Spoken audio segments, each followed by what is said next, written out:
Good morning, year one. This week's English is all based around the book Horrid Henry and the Secret Club. Now, all the tasks are based on chapter 2 of this book. So I'm going to read chapter 2 and then we'll get on with our English work. Okay, let's go. So, halt, who goes there? Me. Who's me? Said Moody Margaret. Me, said Sour Susan. What's the password?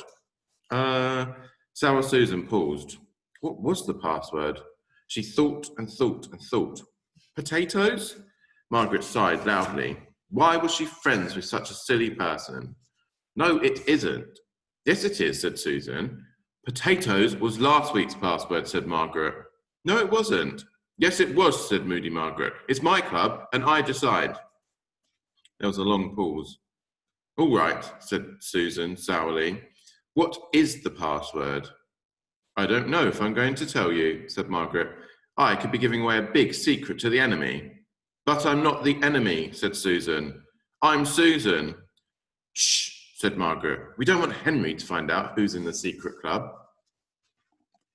And here is the picture of Sour Susan standing outside the tent and Moody Margaret poking her nose out there.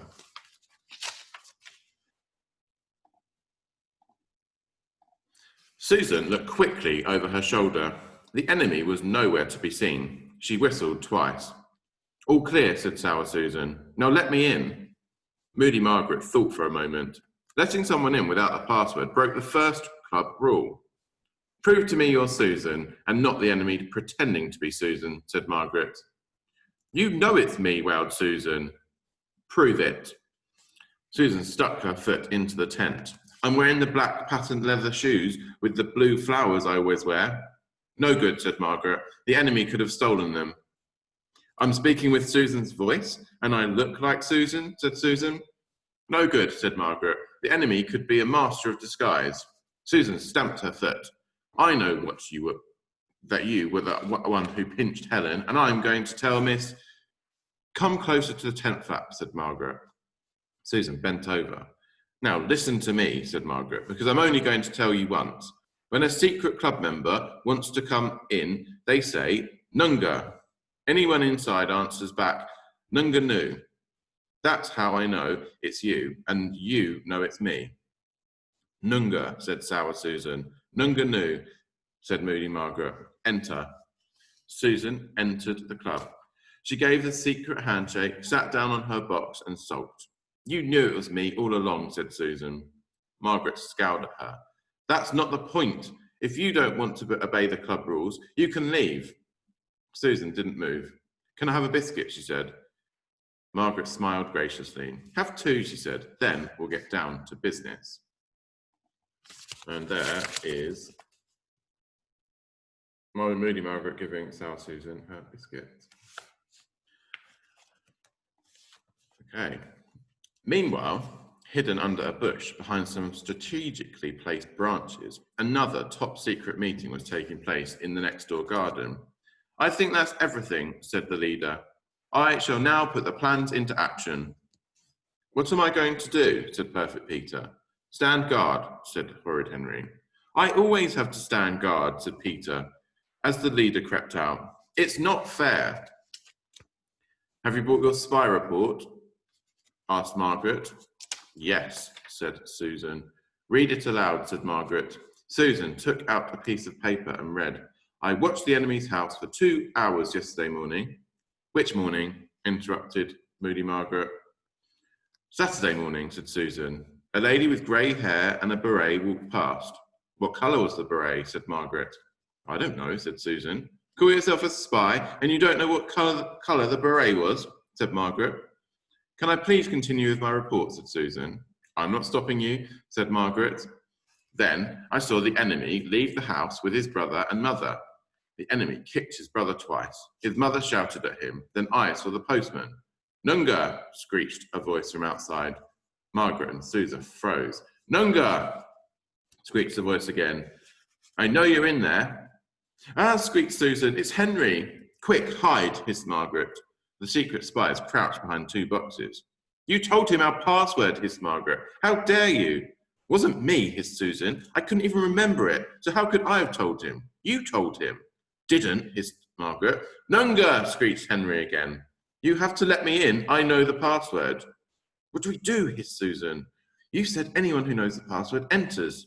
For the last time. Nunga, shouted Horrid Henry. Nunga knew, said Margaret. Enter. Henry swaggered into the tent. Margaret glared at him. Don't mind if I do, said Henry, grabbing all of the chocolate biscuits and stuffing them into his mouth. Then he sprawled on the rug, scattering crumbs everywhere. What are you doing, said Horrid Henry. Nothing, said moody Margaret. Nothing, said sour Susan. You are too, said Henry. Mind your own business, said Margaret.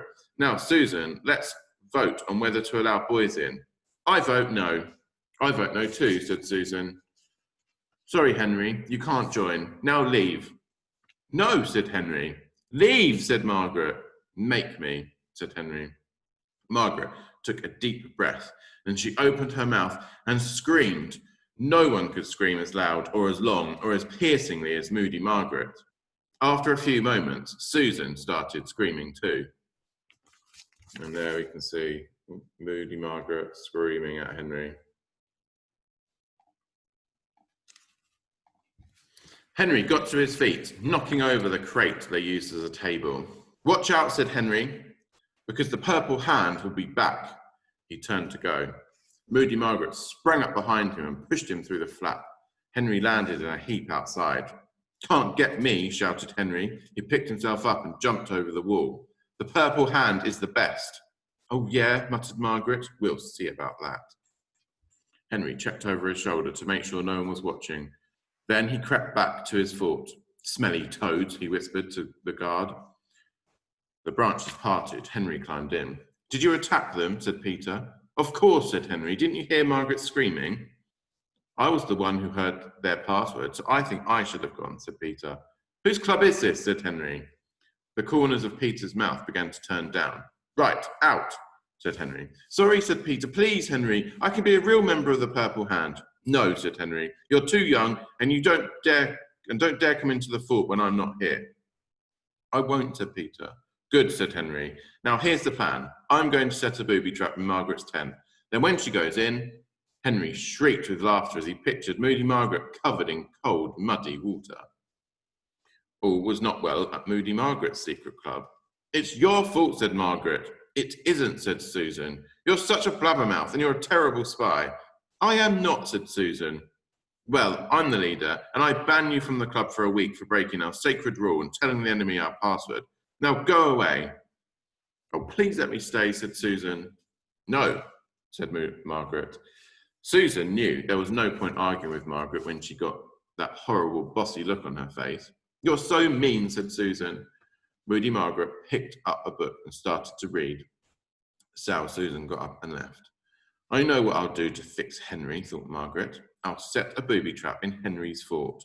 Then, when he goes in, Margaret shrieked with laughter as she pictured Horrid Henry covered in cold, muddy water. Just before lunch, Henry sneaked into Margaret's garden, holding a plastic bucket of water and some string. He stretched the string just above the ground across the entrance and suspended the bucket above, with the other end of the string tied round it. Just after lunch, Margaret sneaked into Henry's garden, holding a bucket of water and some string. She stretched the string across the fort's entrance and rigged up the bucket. What she wouldn't give to see Henry soaking wet when he tripped over the string and pulled the bucket of water down on him. But this is moody Margaret setting her trap.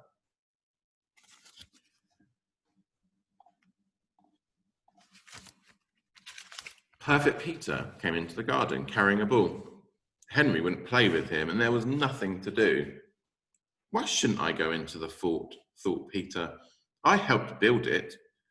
Next door, Susan slipped into the garden. She was feeling sulky. Why shouldn't I go into the tent, thought Susan. It's my club too. Perfect Peter walked into the fort and tripped. Crash! Splash! Sour Susan walked into the tent and tripped. Crash! Splash!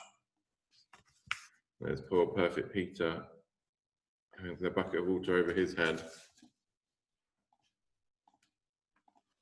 Horrid Henry heard howls. He ran into the garden, whooping, "Ha ha, Margaret, gotcha!" Then he stopped.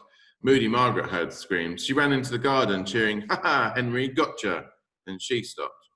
"That's it," shrieked Peter. "I'm leaving." "But it wasn't me," said Henry. "That's it," sobbed Susan. "I quit." "But it wasn't me," said Margaret. "Rats," said Henry. "Rats," said Margaret. They glared at each other. Okay, that is the end of chapter 2. So, and I said all the English is based around that chapter today. Yeah, we'll see you soon. Bye.